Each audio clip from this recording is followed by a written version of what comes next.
इस एपिसोड की शुरुआत 2016 से होती है, जहां पर रू अपने डैड के साथ एक रेस्टोरेंट में होती है। उसके डैड उसे बोलते हैं कि मैं और तुम्हारी मॉम एक दूसरे से बहुत प्यार करते थे, इसलिए साथ थे, लेकिन बाद में कुछ भी नहीं बचा था और मैं करता ही क्या। लेकिन रू सुनने के लिए तैयार नहीं थी। उसके डैड बोलते हैं कि मुझे पता है, तुम्हें लगता है कि मेरा प्यार तुम्हारे लिए भी कम हो गया है, लेकिन ऐसा नहीं है। वो बिना कुछ बोले वहाँ से चली जाती है। सीन प्रेजेंट में आता है, जहाँ पर लूशियन के फोर्स करने पर वो बोलती है, मेरी मॉम की डेथ मेरे डैड की वजह से हुई थी। अब वो याद करके बताती है कि कैसे उसके पेरेंट्स फाइट कर रहे थे और रू अपने रूम में रोते हुए बैठी हुई थी। उसकी मॉम चिल्ला रही थी कि अगर तुमने डाइवोर्स की बात की तो मैं मर जाऊंगी। हमारा इतना अच्छा घर है और इतनी प्यारी बेटी है, डाइवोर्स क्यों करेंगे हम। उसके डैड बोलते हैं कि हमारे बीच अभी भी कोई भी प्यार नहीं बचा, तो हम लोग भला साथ में कैसे रह सकते हैं। मैं एक पियानिस्ट से प्यार करता था। रू की मॉम बोलती है कि तुमने कहा था कि तुम सिर्फ मुझसे प्यार करोगे, और पियानो बजाने लग जाते हैं कि देखो मैं अभी भी पियानो बजा रही हूँ। लेकिन डैड ये सब बंद करने के लिए बोलकर वहाँ से चले जाते हैं। मॉम उनके जाने के बाद पियानो बजाती रहती है, जो कि रोज सिर्फ अपने रूम में सुन रही थी। अगले दिन जब वो उठकर नीचे आती है तो अपनी मॉम का एक लेटर देखती है, जिसमें लिखा हुआ था कि मैं तुमसे बहुत प्यार करती हूँ रू, लेकिन अगर तुम्हारे डैड मुझसे प्यार नहीं करते तो मैं नहीं जी पाऊंगी। और जब वो थोड़ा आगे जाकर देखती है तो उसकी मॉम ने सुसाइड कर लिया था, खुद को हैंग करके। प्रेजेंट में आता है, जहाँ पर वो रो रही थी। लूशियन उसे बोलता है कि सॉरी, मुझे नहीं पता था कि तुमने कितना सफर किया है। फिर उसे हक करता है, लेकिन वह उसे अकेला छोड़ने के लिए कहती है, इसलिए लूशियन वहाँ से चला जाता है। जिसके जाने के बाद रू बहुत ज्यादा रोती है। वह विंडो के पास जाकर बैठी हुई थी और नीचे जाकर देखती है कि लूशियन वहीं पर नीचे बैठा हुआ होता है। वो कर्टन क्लोज कर देती है। लूशियन किसी को यहाँ पर टेक्स्ट करता है ताकि वो उसकी जगह पर रू से मिलने के लिए आए। अगले दिन अब यू रू को मिलने के लिए आता है। उस वक्त रू कुछ देख रही होती है, तो वो उसे टीज करते हुए बोलता है कि मैंने सुना है कि लूशियन तुम्हें कहीं पर लेकर गया और उसके बाद तुम यहाँ पर हो। इस पर रू कहती है कि थोड़ा तो अच्छी बात किया करो। यू कहता है कि मुझे पता है कि तुम कितनी ज्यादा सैड हो, लेकिन टफ बनने की एक्टिंग कर रही हो। मेरे सामने तो कम से कम ऐसे बिहेव मत करो। और क्या अब भी तुम लूशियन को माफ कर दोगी। रू बोलती है, इसमें उसकी कोई भी गलती नहीं है, ये मेरे डैड और मेरे बीच की बात है। लूशियन ऐसे ही बीच में आ गया। यू उसे बोलता है कि तुम कैसे फिर से लूशियन के साथ आ सकती हो, वो बस तुम्हें हर्ट करता है। रू कहती है कि तुम ये सब क्यों बोल रहे हो, तो वो उसे आई लाइक यू बोलकर कहता है कि मैं तुम्हें शो के टाइम से ही पसंद करता हूँ, जब हम लोग पहली बार मिले थे। और याद करके बोलता है कि तुम जैसे आंसर दे रही थी उसी वक्त मुझे तुमसे प्यार हो गया, लेकिन उसके थोड़े टाइम बाद ही लूशियन ने आकर तुम्हें प्रपोज किया। मुझे बुरा लगा था कि मेरी लाइफ में लड़की आई, लेकिन वह आते ही चली गई। पर जर्मनी में हम लोग कोइंसिडेंटली रूममेट बन गए। मैंने जब तुम्हें वहाँ पर देखा तो मैं बहुत खुश हुआ था। जहाँ वो उसे देखकर ही इतना शौक होता है कि उसके हाथ से सामान भी गिर जाता है और उससे पूछता है कि क्या तुमने शादी नहीं की। जब वो मना करती तो ये सुनकर वो काफी ज्यादा खुश हो जाता है, लेकिन वो देखता है कि लूशियन और रू अभी भी साथ में थे, इसलिए वो उसे कभी भी अपनी फीलिंग नहीं बता पाया और बस साइलेंटली उसे पसंद करता रहा। लेकिन ब्रेकअप के बाद मैंने तुम्हारी हालत देखी कि कितनी बुरी थी। ये सब सिर्फ लूशियन की वजह से हुआ। मैं उसे हेट करने लग गया था। मैं चाहता था कि तुम अपनी लाइफ में अच्छे से रहो। जब पूरी तरीके से लूशियन को भूल जाओ तब मैं तुम्हें कन्फेस करूंगा, लेकिन किसे पता था कि तुम दोनों फिर से मिल जाओगे। साथ ही वह ये भी बताता है कि मैंने लूशियन से बोला था कि मैं तुम्हें पसंद करता हूँ। तो रू से बोलती है कि तुम ऐसे कैसे कर सकते हो। इसका मतलब लूशियन जो हमेशा तुमसे जेलस रहता है और तुमसे दूर रहने के लिए बोलता है, ये सब इसलिए था। वो यू से सॉरी बोलता है कि भला मैं क्या ही करता, मुझे तुम एक चांस तो दो, इन सब से दूर चले जाएंगे हम। और ये जो शो बल्कि मोनिक है, जहाँ तुम करना चाहोगे हम वहाँ पर जाकर करेंगे। लेकिन वो मना कर देती है और उसे बोलती है कि हमारे बीच में फ्रेंडशिप के अलावा कुछ भी नहीं हो सकता। अगर मेरी लाइफ में कोई है जिसे मैं प्यार कर सकती हूँ तो वो सिर्फ लूशियन है। तभी एक नर्स एक टिफिन लेकर आती है और यू को देखकर बोलती है कि ये आपकी फैमिली मेंबर नंबर लूशियन ने भेजा है। लूशियन कार के अंदर बैठा हुआ था। रू उसे देखकर उसके पास जाता है और उसे बोलता है कि रो को मैंने कन्विंस किया और हम दोनों यहाँ से दूसरी जगह पर जा रहे हैं। लूशियन बोलता है कि ऐसा हो ही नहीं सकता, क्योंकि रो भी मेरी तरह है, जो कि मेरे अलावा किसी और को प्यार नहीं कर सकती। इस पर यू उसे बोलता है कि पता है शो में मजा क्यों नहीं आ रहा था, क्योंकि तुम दोनों की रिलेशनशिप एकदम गोल्ड की तरह है, स्टेबल, इसमें कोई भी अप्स एंड डाउन नहीं है। ये बोलकर वहाँ से चला जाता है। इधर रू अब किसी को टेक्स्ट करने वाली होती है कि जू और शिन उसे मिलने के लिए आ जाते हैं और रू शिन से पूछती है कि अभी भी वो कैसी है। बोलती है कि अभी वो अच्छी है और जैसे ही मुझे तुम्हारे बारे में पता चला तो मैं मिलने के लिए आ गई। रो बोलते है कि सारी चीजें खाने के लिए लाने की क्या जरूरत थी। जो बोलती है कि ये सारी चीजें ना वो किसी और के लिए लाई है।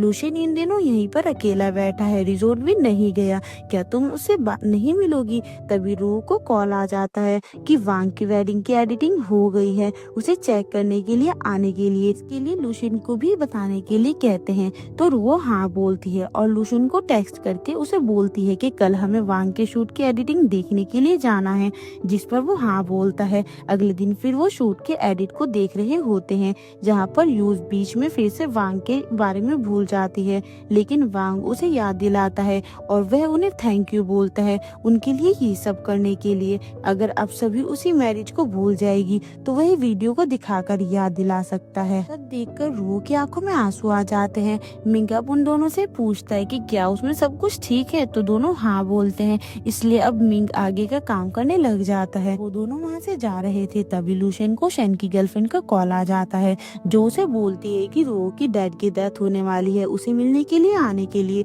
लूशियन ये चीज रू को बताता है और दोनों हॉस्पिटल जाते हैं, जहाँ डॉक्टर उसकी गर्लफ्रेंड को बता रहा होता है कि उनके पास कुछ भी टाइम नहीं बचा है और बॉडी भी साथ नहीं दे रही है, अभी उन्हें घर ले जाकर ही उसकी सेवा कर सकते हो। लूशियन आकर उससे पूछता है कि क्या हुआ है, तो वो बताती है कि तुम लोगों ने सुन ही लिया होगा।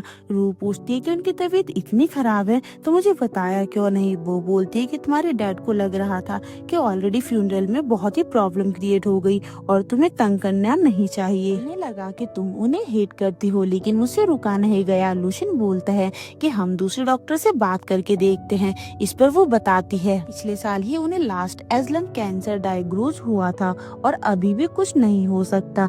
ये लोग अब अंदर रूम में जाते हैं, जहाँ पर डैड रो को देखकर बैठने की कोशिश करते हैं, उनकी हेल्प करती है और ये दोनों ही बाहर चले जाते हैं उन्हें अकेले बात करने देने के लिए। डैड अब यहाँ पर उसे देखकर काफी खुश हो जाते हैं और बोलते हैं कि तुम आ गई, पर वो सैड होकर बोलती है कि आखिर मैं आपकी ही बेटी हूँ, फादर और डॉटर का रिलेशनशिप ऐसे ही नहीं टूट सकता ना। ये सुनकर डैड खुश हो जाते हैं। बोलती है कि जब मैं छोटी थी सब कुछ कितना अच्छा था। उसके डैड बोलते हैं कि तुम हमेशा पेंटिंग बनाकर मेरे पीछे घूमती थी, मुझे लगता था कि तुम एक बड़ी पेंटर बनोगी। अगर मैंने वह सब नहीं किया होता तो शायद आज हमारी भी एक हैप्पी फैमिली होती। वो बोलती है कि ऐसा होता तो आप अब इतने बड़े पेंटर नहीं बन पाते। इस पर डैड कहते हैं कि तुम्हें ये बात समझ आ गई, तुम सच में काफी बड़ी हो गई हो। वो बोलती है कि मैंने जो ये करियर चूज किया है वो आपसे इंस्पायर होकर किया था, इसके लिए थैंक यू। डैड ये सुनकर खुश होते हैं। तभी वो बोलती है कि बहुत ही ज्यादा लाइट आ रही है, एक बार देखना। रो देखने के लिए जाती है लेकिन ऐसा कुछ भी नहीं होता और जैसे ही पीछे मुड़ती है तो उसके डैड की डेथ हो गई थी। बस वहीं पर साइड होकर खड़ी रहती है। अगले सीन में शेन की गर्लफ्रेंड वहाँ से जाने से पहले एक बार रो और लूशियन से मिलने के लिए आती है। शेन के एस से डायमंड बनाकर पहना होता है कि वह हमेशा उसके साथ रहेगा। रो से पूछते है कि फ्यूनरल का क्या, तो वो बोलती है कि वह तो हो गई ना, वह रियल था। उसने पहले ऐसा इसलिए किया ताकि अपने सारे फ्रेंड्स और तुमसे एक आखिरी बार मिलना चाहता था। ये बोलकर वह यहाँ से चली जाती है। रो और लूशियन एक अकेली जगह पर बैठे होते हैं, जहाँ पर लूशियन उसे पूछता है कि अभी तुम्हारा सर कैसा है, तो वो बोलती है कि अभी तो कुछ ठीक हो गया है। रो बोलती है कि अभी मेरे पास सिर्फ तुम ही हो जो कि रह गई हो। तो लूशियन बोलता है कि मैं तो हमेशा तुम्हारे साथ ही रहूंगा। वो बोलता है कि हम दोनों के पर्सपेक्टिव अलग हैं लेकिन मैंने सोच लिया है कि आगे से हर दिन मैं हमेशा तुम्हें जानूं और ज्यादा प्यार करूंगा। रो उसे थैंक यू बोलती है प्यार करने के लिए। लुशियन भी थैंक यू बोलता है उसे एग्जिट करने के लिए। इसके बाद हमें शो का सीन दिखाया जाता है कि उसमें अभी कौन कौन है, जहाँ पर शिन की जगह अब जाओ आ गई थी। यहाँ पर ही रो से आकर मिलता है और उसे बोलता है कि वो जाई के साथ डेट नहीं करना चाहता। रो बोलती है कि तुम्हें याद है कि जब तुम पहली बार मेरे पास आए तो तुमने क्या कहा था। वो याद करता है उसने उसके पास जाकर कहा था कि वो शो करना चाहता है, शिन के साथ एक चांस दे। रो से बोलती है कि तुम ये क्यों कर रहे हो, फ्रेंड्स या ओल्ड क्लासमेट होने की वजह से। तो ही बोलता है कि मैं शिन को बहुत टाइम से पसंद करता हूँ लेकिन उसे कभी भी बोल नहीं पाया। मुझे लगा इस शो से हेल्प होगी शिन को भी उसके एक्स हस्बैंड से मूव ऑन करने के लिए और मैं भी उसे अपनी फीलिंग्स बता पाऊंगा और मैं अभी भी यही चाहता हूँ। तो रो बोलती है कि फिर तुम जाओ के साथ क्यों थे, उसे बता क्यों नहीं देते और मिसअंडरस्टैंडिंग क्लियर कर दो। ही बोलता है कि मैंने जाओ से प्रॉमिस किया है कि मैं किसी को भी नहीं बता सकता। तो रो बोलती है फिर कुछ भी मत बताओ और शिन से दूर रहो। समझ नहीं आ रहा कि तुम इतनी सिंपल सी बात क्यों नहीं समझ में आ रही कि तुम शी को पसंद करते हो, तो इतना बताकर मिसअंडरस्टैंडिंग खत्म क्यों नहीं कर सकते, ऐसे क्विट बनकर मत रहो। ही बोलता है कि मेरी ही गलती है, मैं उसे सुधारूंगा लेकिन मुझे एक हेल्प चाहिए। इधर शिन अपनी फार्म में काम कर रही होती है तभी उसे रो का कॉल आ जाता है। तो वो उसे बोलती है कि हमें ना रीशूट करना है तुम्हारा और जाओ के साथ, क्या तुम उसके लिए आ सकती हो, ये इम्पोर्टेंट है। जिसके लिए शिन हाँ बोल देती है। बात होने के बाद ही उसे थैंक यू बोलता है उसे ये चांस देने के लिए। शिन जहाँ पर शूट होता है वहाँ पर आती है, वहाँ पर स्टाफ ऑलरेडी मौजूद था। वो उसे वहाँ पर जाकर खड़े होने के लिए कहते हैं। वो पूछते हैं कि रो और जाओ कहाँ पर है, अभी भी तक नहीं आई क्या। वो मना करते हैं। उसकी थोड़ी देर बाद वहाँ पर ही आता है। वो उसे बोलता है कि ये डेट मैंने अरेंज करने के लिए कहा था रो से, मुझे तुम्हें बताना था कि मैं जाओ के साथ क्यों गया था। वो दोनों के माइक ऑफ करके बस उसे कान में बताता है कि उसका क्या सीक्रेट था जिसकी वजह से वे साथ हैं। ये सुनकर शिन उसे सॉरी बोलती है कि मुझे नहीं पता था और मैंने तुम्हें ब्लेम किया, पर ये सबसे जाओ को प्रॉब्लम तो नहीं होगी ना। ही बोलता है कि मैंने उसे बता दिया था। वो याद करता है कि वो जाओ से मिलकर आया था और उसे बोला था कि हम बस फ्रेंड्स हैं जिसकी वजह से मैंने तुम्हारी हेल्प की थी, हमारे बीच में कुछ भी नहीं हो सकता। मैं शिन को पसंद करता हूँ और मैं उसे सब बता दूंगा कि हम क्यों साथ में थे। जाओ उससे गुस्सा होकर बोलती है कि तुम ऐसा कैसे कर सकते हो, पहले तुमने मेरी कमजोरी के बारे में जाना और अभी सबको ये बताना चाहते हो। तो ही बोलता है कि चिंता मत करो, शिन किसी को भी नहीं बताएगी। सीन प्रेजेंट में आता है। ही उसे बोलता है कि मैं तुम्हें हाई स्कूल के टाइम से प्यार करता हूँ लेकिन कभी भी नहीं बता पाया। हाई स्कूल का टाइम याद करता है कि कैसे वो शिन को देखा करता था और उसे पहली बार बात करने के लिए भी उसने कितनी बार प्रैक्टिस की थी, तब जाकर वो उससे बात करने के लिए आया था उसका पेपर मांगने के लिए। वो जब ग्राउंड में थी और कुछ लड़के उसे परेशान कर रहे थे, ये देखकर ही कुछ भी नहीं कर पाया था, इसलिए उसे बहुत बुरा लगा था और उसने सोचा था कि जब हम ग्रेजुएट होंगे तब मैं अपनी फीलिंग कन्फेस करूंगा। ये हो ही नहीं पाया। ही अब उसे बोलता है कि मैं सोचता था कि मेरी फैट मेरे साथ ही क्यों कर रही है, लेकिन अभी मुझे पता चला कि ये फैट की वजह से नहीं, मेरे डरने की वजह से हो रहा था, क्योंकि मैं तुमसे कभी आई लाइक यू बोल ही नहीं पाया। शिन भी अब इमोशनल होकर बोलती है कि मैं भी तुम्हें पसंद करती हूँ, बहुत टाइम से मैं भी यही बोलती थी कि ये फैट सब कुछ मेरे साथ ही है, लाइफ में ऐसा क्यों दिया हुआ है, लेकिन अब पता चला कि गॉड ने मुझे तुम्हें दिया है, लेकिन मुझे पता ही नहीं चला। ये सुनकर दोनों ही काफी खुश हो जाते हैं और एक दूसरे को किस करते हैं, जो कि ये सब देखकर स्टाफ भी इमोशनल हो जाते हैं। अब हम रो को एग्जीबिशन में देखते हैं जहाँ पर वो खुद की एक पेंटिंग को देख रही थी जो कि उसके डैड ने बनाई थी। उसके साथ ही वहाँ पर कैमरा और स्टाफ भी होते हैं। मुझे अब पता चला कि डेट के लिए तुमने ये जगह क्यों सेलेक्ट की। तो लुशियन बोलता है कि मुझे भी तुम्हारे डैड की गर्लफ्रेंड ने बताया कि यहाँ पर तुम्हारे डैड का एग्जीबिशन हो रहा है और वो चाहते थे कि तुम इसे देखने आओ। इसके बाद वो आगे की पेंटिंग देखने के लिए जाते हैं। वो सारी पेंटिंग रो की होती है हर साल की, जबकि बचपन से बड़े होने तक की। उसके डैड ने लिखा भी होता है कि वो कितने साल की है। रो ने भी जो ड्राइंग बनाई हुई थी उसका भी साथ ही में फ्रेम लगाया हुआ था। लुशियन बोलता है कि तुम तो कितनी छोटी एज में आर्टिस्ट बन गई थी, जो सुनकर वो खुश हो जाती है। वो बोलती है कि इस पेंटिंग से पता चलता है कि मेरी मेमोरीज उनके लिए कितनी ज्यादा अच्छी और अनफॉरगेटेबल थी। वहाँ पर एक पेंटिंग लूशियन के घर की भी होती है। वो पूछता है कि तो मेरा घर है ना। वो उसे बताती है कि उस टाइम की पेंटिंग है जब मेरे डैड मुझे तुम्हारे घर छोड़ने के लिए आए थे। तब मेरी एक ही विश थी कि मैं मेरे डैड से दूर हो जाऊं, और अभी देखो मेरी विश हमेशा के लिए पूरी हो गई। उसके बाद वो देखते हैं कि उसके डैड ने जब लूशियन ने रू को प्रपोज किया था उसकी पेंटिंग बनाई हुई थी। लूशियन बोलता है कि तुम्हारे डैड भी वहाँ पर थे। तो रू बताती है कि उस टाइम वो मुझसे मिलना चाहते थे लेकिन मैं नहीं मिल रही थी, तो उन्होंने उसे ऐसे रिकॉर्ड करके रखा। फिर वो अगली पेंटिंग देखते हैं जो कि उसके स्कूल में जब उसने पियानो प्ले किया था उस टाइम की होती है, और उसके साथ में एक खाली फ्रेम होता है। वो बोलती है कि 16 इयर्स के बाद मैंने कभी भी अपने डैड के लिए ड्राइंग नहीं की। उसी के लिए उन्होंने ये जगह छोड़ी होगी, उन्होंने मेरा वेट किया होगा, लेकिन मैं आई ही नहीं। रोअब उसे थैंक यू बोलती है कि तुम्हारी वजह से मैं आखिरी बार अपने डैड से मिली उनके लास्ट टाइम में, और अभी मेरे पास कोई रिग्रेट नहीं है। जो सुनकर लूशियन उसे हक कर लेता है। रो फिर अपने ऑफिस में होती है, तभी शिन और जो उसके पास आते हैं। शिन उसे खुश होकर बोलती है कि ही ने मुझे कन्विंस किया और अभी हम दोनों कपल बन गए हैं। ये तीनों अब जो मील और स्नैक्स लेकर आई थी उन्हें साथ में खाते हुए बात कर रहे होते हैं। शू से बोलती है कि तुम्हें इसके बारे में पता था ना कि ही उसे पसंद करता है, मुझे बताया क्यों नहीं। शिन बोलती है कि ही ने ही कहा कि उसने ही रू को सीक्रेट रखने के लिए कहा था। रू भी बोलती है कि मैं भी इनके बीच में इंटरफेयर करके कुछ खराब नहीं करना चाहती थी। ये सुनकर जू उसे ओके बोलती है। रू फिर उसे पूछती है कि आज तुम्हारी और शू की डेट कैसे गई। इस पर वो खुश होकर फोटोज दिखाती है खुद की, जो कि शू ने क्लिक करी थी, जो कि बहुत ही अच्छी आई थी, और बताती है कि उसने मेरी अच्छी फोटोज खींचने के लिए क्लासेस भी ज्वाइन की है। मैं पहले उसे कितना ज्यादा बोलती थी लेकिन उसने कभी भी नहीं सुना, लेकिन देखो अभी उसने खुद से ये स्टेप लिया और चेंजेस कर रहा है मेरे लिए। रो और शिन भी खुश होकर बोलती है कि यकीन ही नहीं हो रहा है कि तुम दोनों हो। पहले तो हम इसके बारे में सोच भी नहीं सकते थे कि तुम शू से सॉरी बोलो और वो तुम्हारे लिए कुछ चेंजेस करे। तुम दोनों सच में अब बड़े हो गए हो। बोलती है कि ये सब रू के शो की वजह से हुआ है कि मैं और शू फिर से साथ में आ गए, और ही ने भी शिन को कन्विंस किया। ये दोनों भी अभी साथ में हैं। इससे तीनों ही बहुत ज्यादा खुश हो जाती हैं। अगले दिन फिर इनका शो रिलीज होने वाला था। सभी लोग उस शो को देखने के लिए आए हुए थे।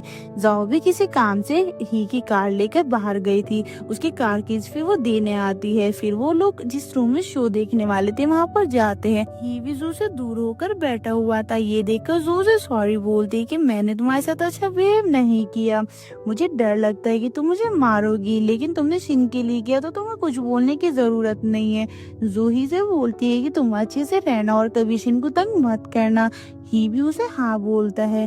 तभी वहाँ पर शीना आ जाती है। यू और जाय भी आते हैं। इसके बाद शो शुरू होता है जहाँ पर शुरू और सभी को बताना शुरू करता है कि जब यू ने रो को कहा था कि उसके साथ जर्मनी में शो करना चाहिए तो वो कितना ज्यादा गुस्सा हो गया था। लूशियन उसे रोकता है लेकिन वो उन्हें बताता है कि जब तुम दोनों का ब्रेकअप हुआ था ये बहुत ज्यादा ड्रिंक करने लगा था, और मैंने अगर मना किया तो एक ही चीज बोलता था कि जब मैं ड्रंक होता हूँ तो बस तभी मुझे रो की याद नहीं आती। सब ये सुनकर हंसने लग जाते हैं। शेना परेशान होकर बोलता है कि शांत बैठो, मैं तुम्हारे लिए तुम्हारी फेवरेट पेस्ट्री लेकर आता हूँ, और कार कीज मांगता है तो ही उसे दे देता है। लूशियन उसकी कार लेकर वहाँ से जाता है और यहाँ पर से भी खुश होकर हंसते हुए शो देख रहे थे। इधर लूशियन माउंटेन एरिया से जब नीचे जा रहा होता है तभी वहाँ से सामने से एक कार आती है। लूशियन ब्रेक लगाता है लेकिन वो वर्क ही नहीं कर रहे थे। हम यहाँ से सीधा रू को हॉस्पिटल में देखते हैं जहाँ पर उसके साथ जू और शिन भी होती हैं, क्योंकि लूशियन का एक्सीडेंट हो गया था। डॉक्टर आकर पूछते हैं कि फैमिली मेंबर कौन है। स्टेन फॉर्म साइन कराना है, उसका रेप ब्लॉक हो गया है और जल्दी ऑपरेशन करना पड़ेगा। रू भी साइन करने वाली होती है लेकिन डॉक्टर बोलते हैं कि उसकी वाइफ या फिर उसके फैमिली मेंबर ही साइन कर सकते हैं, गर्लफ्रेंड साइन नहीं कर सकती। ये सुनकर वो उन्हें समझाने लग जाते हैं लेकिन वे नहीं मानते और लूशियन के पेरेंट्स के साइन लेने के लिए बोलते हैं, जो सुनकर वो सैड हो जाती है। थोड़ी देर बाद अब ऑपरेशन शुरू होता है। वह शीनू से कंसोल करती है कि सब कुछ ठीक हो जाएगा। शू और यू भी यहाँ पर आ रहे हैं। वहाँ पर सभी लोग अब आ गए होते हैं और ऑपरेशन के बाद डॉक्टर रू को बताते हैं उसकी सर्जरी सक्सेसफुल हुई लेकिन वो अभी भी कोमा में है और हमें उसे ऑब्जर्वेशन में रखना पड़ेगा, ये देखने के लिए कि कब तक वो उठेगा या फिर उसकी हेल्थ वर्स होती जाती है। ये सुनकर वो काफी ज्यादा शॉक हो जाती है और लूशियन को दूसरे रूम के अंदर शिफ्ट किया जाता है। रोज सभी को वहाँ से जाने के लिए बोलती है कि हॉस्पिटल में सिर्फ एक ही पर्सन को रुकना अलाउ है। शो मान नहीं रहा होता, लेकिन रो बोलती है कि मुझे और कुछ टाइम उसके साथ रहना है। तब जाकर वो जाने के लिए हाँ बोलता है। पर जाई यहाँ पर थोड़ा सा अलग बिहेव कर रही थी, जो चीज ही भी देख लेता है। वहाँ से जाने के बाद ही और शिन साथ में होते हैं, जहाँ पर ही इंश्योरेंस कंपनी से बात करता है और इसके बारे में शिन को बताता है। उसे बोलता है कि मुझे ये कुछ ठीक नहीं लग रहा, थोड़ा सा अलग बिहेव कर रही थी। और उसे बताते हुए याद करता है कि जब उसने जाई से कहा था कि वो शिन को सब बताने वाला है, तो जाई ने उसकी कार की तरफ देखकर उससे अच्छे से पूछा था कि क्या तुमने अच्छे से सोच लिया है। ही ने जब उसके लिए हाँ बोला था, तब उसने उससे किसी काम के लिए उसकी कार मांगी थी। शिन ये सुनकर बोलती है कि ये सब हम एग्ज्यूम कर रहे हैं, जब तक पुलिस की रिपोर्ट नहीं आ जाती तब तक हम कुछ भी नहीं बोल सकते। ही बोलता है कि कार तो पूरी तरीके से जल गई है, उसमें भला क्या ही पता चलेगा। वो लूशियन के बेड के साइड में बैठी होती है, उसे देखते हुए सारे मोमेंट्स और बातें याद करके बोलती है कि मुझे पहले लगा था कि तुम अपने आप का ख्याल रख सकते हो, लेकिन अभी तुम मेरे सामने होकर भी मुझसे कितने दूर हो गई हो। ये बोलकर रोने लग जाती है कि लूशियन प्लीज उठ जाओ ना। सीन में हम देखते हैं कि रूम वहाँ पर ऐसे ही सो गई थी। यू वहाँ पर आकर उसे उठाता है, जो कि उसके लिए खाना लेकर आया था, उसे खाने के लिए देता है। वह मना करने लग जाती है कि मुझे भूख नहीं है, लेकिन यू बोलता है कि लूशियन उठेगा कि नहीं पता नहीं, लेकिन अगर तुम ऐसे ही करती रहोगी तो तुम जरूर फेंट हो जाओगी, तुम्हें जाकर रेस्ट करना चाहिए। रोज की री भी नहीं बोलती है, कहता है कि तुम कितने टाइम से यहाँ पर बैठी हो, तुम नहाई भी नहीं हो, कम से कम अपने हालत से देखो, तुम चाहती क्या हो। लूशियन जब उठे तो तुम्हें इस हालत में देखे। ये सुनकर वो ओके बोलती है। उसे कहता है कि जाकर रेस्ट करो, मैं यहाँ पर उसके साथ रहता हूँ। रिजोर्ट में यहाँ पर शू काफी ज्यादा गुस्सा हो रहा होता है कि हॉस्पिटल में कैसे एक ही पर्सन अलाउड है, लूशियन अकेला वाला कैसा होगा। तभी वहाँ पर रो आती है। शू से देखकर बोलता है कि तुम यहाँ पर हो तो वहाँ पर कोई भी नहीं होगा, उसके साथ मैं जाता हूँ।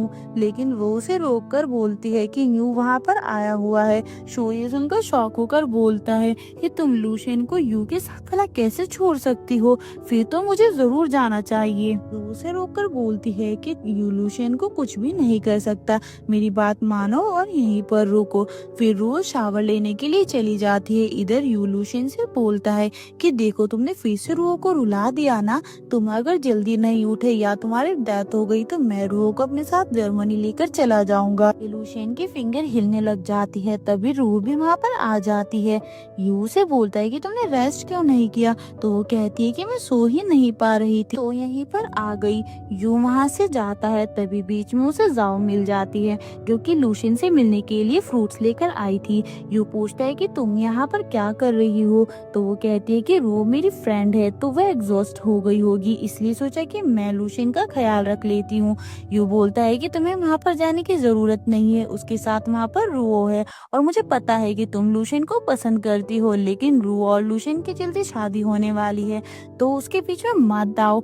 जाओ बोलती है कि तुम भला मुझे ये सब क्यों बोल रही हो, तो यू कहता है कि मैं सिर्फ रूहो को खुश देखना चाहता हूँ, तो अच्छा होगा कि तुम यहाँ से चली जाओ। ये बोलकर वो चला जाता है। जाओ बिना फ्रूट्स के ही वहाँ पर बास्केट फेंकर गुस्से में चली जाती है। रो लूशियन के साइड में होती है पूरे टाइम, तभी लूशियन होश में आ जाता है। ये देखकर वो नर्स को बुलाती है और रोते हुए बोलती है कि तुम्हारा एक्सीडेंट हुआ था, तुम 2 दिनों से कोमा में हो, क्या तुम्हें याद है। इस पर लूशियन कहता है कि मैंने एक बहुत ही लॉन्ग ड्रीम देखा, तुम्हें ढूंढ रहा हूँ, लेकिन तुम मुझे कहीं मिल ही नहीं रही और सारी जगह पर ब्राइट लाइट दिख रही थी, लग रहा था कि मैं तुमसे दूर जा रहा हूँ। रू से शांत होने के लिए बोलकर कहती है कि तुम्हें पता है मैं कितनी ज्यादा डर गई थी कि तुम उठोगे ही नहीं। लूशियन उसे रोने के लिए मना करता है कि तुम्हें मैं छोड़कर कहीं भी नहीं जाऊंगा। जिसके बाद दो नर्स लूशियन का चेकअप करने के लिए आते हैं। दोनों ही शो देख रहे होते हैं तो बात करते हैं कि दोनों साथ में आने वाले हैं। तभी अंदर आते और देखते हैं कि रोम ने लूशियन का हाथ पकड़ा हुआ था। उन्हें देखते ही लूशियन अपना हाथ छुड़ाकर कहता है कि रो मेरी एक्स है, मेरे पेरेंट्स नहीं है, इसलिए मेरा ख्याल रख रही है। वो टेम्परेचर लेते हुए पूछते हैं कि क्या आप चाइल्डहुड फ्रेंड्स हो, तो रो बोलती है कि हाँ। तो वे भी लूशियन के बारे में ही सवाल पूछने लग जाते हैं कि क्या वो सच में इतने ज्यादा जल्दी गुस्सा हो जाती है। इस पर वो कुछ नहीं बोलते तो वहाँ से चले जाते हैं। वो फिर बोलती है कि तुमने मेरा हाथ क्यों छोड़ा। लूशियन बोलता है कि मैं स्पॉइलर नहीं देखना चाहता शो के लिए, जो सुनकर वो उसे टीज करती है। तो लूशियन उससे दर्द होने का बहाना करता है या वो फिर से उसका हाथ पकड़ लेती है। इधर शू उठकर डाइनिंग टेबल पर आता है। जो उससे बहुत ही स्वीटली बात करके ब्रेकफास्ट खाने के लिए कहती है। चाहे इतनी सारी डिशेस देखकर वो शौक हो जाता है कि शू ने जल्दी उठकर ये सब बनाया। फिर वो उससे पूछता है कि तुम्हें क्या हो गया है, तुम जो नहीं हो। और वो उसे चेयर पर बिठाकर बोलती है कि अब से मैं अच्छी वाइफ बनना चाहती हूँ और तुम जो करना चाहते हो वो कर सकते हो, मैं गुस्सा नहीं करूंगी। शू को तो यहाँ पर यकीन ही नहीं हो रहा था। वो टेबल पर जो ग्लास होता है उसे गिराता है, इस पर भी जो उसे कुछ नहीं बोलती, उसे साफ करने लग जाती है। वो उससे मिल्क मांगता है तो वो लेकर आती है, लेकिन बहुत ज्यादा कोल्ड या फिर हॉट बोलकर उसको दूसरा लाने के लिए कहता है। लास्ट में अब वो उसे कोक लाने के लिए कहता है तो वो उसे भी लेकर आती है, लेकिन अब वो उसे कुछ और मांगता है तो वो अपने आप को रोक नहीं पाती और उस पर चिल्लाती है और फिर रोने लग जाती है। शू उसे चेयर पर बिठाकर शांत करता है, जहाँ वो रोते हुए बोलती है कि मुझे खुद पर गुस्सा आ रहा है। बुलेट्स पड़े कि मैं तुम्हें अच्छे से ट्रीट नहीं करती, बस गुस्सा करती रहती हूँ, इसलिए सोचा था कि अब से मैं तुम्हें अच्छे से ट्रीट करूंगी और गुस्सा नहीं करूंगी, लेकिन मैं इसे ये नहीं कर पा रही। शू से बोलता है कि ऐसा कोई भी प्रॉब्लम नहीं है, तुम जैसी हो मुझे वैसे ही पसंद हो, साथ में एक दूसरे के लिए चेंज होंगे। जिस पर जो हाँ बोलती है। इधर लूशियन डिस्चार्ज हो रहा था। डॉक्टर उन्हें आगे सारे प्रिस्क्रिप्शन बताते हैं और उन्हें फिर 3 महीने बाद चेकअप के लिए आने के लिए बोलते हैं। जाते ही लूशियन के पेरेंट्स आ जाते हैं। वो पूछते हैं कि क्या तुम ठीक हो। वो हाँ बोलता है। उसकी मॉम बोलती है कि देखा मैंने कहा था ना वो ठीक है, इतना जल्दी आने की जरूरत नहीं थी। उसके डैड बोलते हैं कि तुम ही तो थी जिसे सबसे पहले आना था और इतनी परेशान हो रही थी। ये सुनते ही मॉम बोलती है कि मैं तो रो की चिंता कर रही थी, देखो कितनी ज्यादा बुरी हालत हो गई है। और वहाँ से वो लोग घर पर जाते हैं, जहाँ पर रो लूशियन की हेल्प करती है। लूशियन के डैडी यहाँ पर रो से बोलते हैं कि अब हम घर पर आ गए हैं तो तुम अपने घर पर जा सकती हो, लूशियन हमारा बेटा है, हम उसका ख्याल रख लेंगे। वो बोलती है कि आंटी पाई थोड़ी सी थकी हुई लग रही है तो मैं यहीं रुक जाती हूँ। लूशियन के डैड नहीं मान रहे होते तो मॉम थोड़ा सा फेंट होने का नाटक करती है। उनसे बोलती है कि इसके लिए मुझे कुछ दिन ना माउंटेन्स में जाना पड़ेगा। ये बोलकर बाहर जाती है। देखकर लूशियन दोनों हंसते हुए बाहर आ जाते हैं। जिनके जाते ही वो एक्टिंग करना बंद कर देती है। देखकर डैड उनसे बोलते हैं कि तुम ठीक हो गई हो तो चलो घर चलते हैं। वो उसे बोलती है कि तुम्हें कुछ समझ नहीं आ रहा क्या, और फिर वो दोनों उन्हें अकेला छोड़कर चले जाते हैं। इधर लूशियन शेव कर रहा था और वो उसके बॉडी टॉवल से साफ कर रही थी। लूशियन को थोड़ी प्रॉब्लम हो रही थी तो वो उसकी हेल्प करने लग जाती है। वो उसे बोलती है कि जब तुम कोमा में थे तब मुझे पता चला कि हमने कितनी सारी चीजें जो साथ में नहीं की, सभी वो सारी चीजें करना चाहती हूँ जिन मोमेंट में हम दूर थे उसके लिए कंपनसेट करना चाहती हूँ। जिसके बाद दोनों किस करते हैं। वैसे उनका एक्स हस्बैंड ड्रिंक कर रहा था, तभी वहाँ पर जायर उसके सामने आकर बैठ जाती है, यानी कि ये लोग शायद मिले हुए हैं और एक्सीडेंट में इनका जरूर कोई ना कोई हाथ होगा। इसके साथ ही पर हमारा एपिसोड खत्म हो जाता है। तो गाइस ये थे आज की वीडियो एंड आई होप आप लोगों को ये वीडियो पसंद आई होगी। तो वीडियो को लाइक करके चैनल को सब्सक्राइब जरूर कीजिएगा। आपसे फिर मिलते हैं ड्रामा के अगले एपिसोड में, कब तक के लिए गुड बाय।